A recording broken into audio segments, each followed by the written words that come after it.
ওনার তো দেশে ফেরার তো কোনো অসুবিধা নেই, উনি যে কোনো সময় ইচ্ছা, উনি বাংলাদেশের নাগরিক, যে কোনো সময় ইচ্ছা উনি দেশে ফিরতে পারবেন।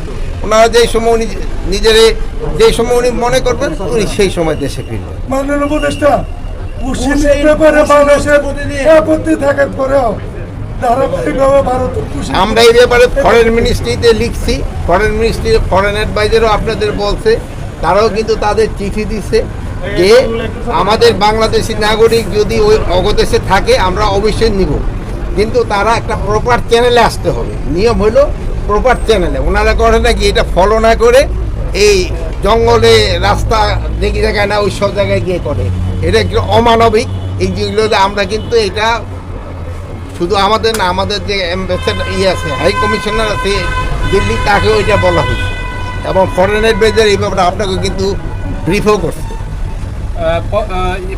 যারা আসছে পশ্চিম হয়ে তাদের সাথে করোনা ভাইরাস আসারও সম্ভাবনা আছে, এই ব্যাপারে প্রস্তুতি কি আমাদের? এই জন্য আপনি জানেন যে আমাকে যেই সব ইগুলি আছে তাদের সবার ক্ষেত্রে একটু টেস্ট করা হচ্ছে। যেমন আমরা কিন্তু এখন এয়ারপোর্ট, তারপরে ল্যান্ডপোর্ট, এইগুলির ক্ষেত্রে কিন্তু একটু সচেতনতা বৃদ্ধি করার জন্য বলা হয়েছে। এই জন্য আগে কিন্তু নিজেকে আপনাকে সচেতন হইতে গেলে আপনারা তার সম্বন্ধে জিজ্ঞেস করতেছেন, কিন্তু আপনারা কেউই নিজেরা মাস্ক করেন নেই, অন্যরে বলতেছেন, আপনারা নিজেরা বলবেন, অন্যরে বলবেন। আর তো ভালো থেকে দোয়া করেন।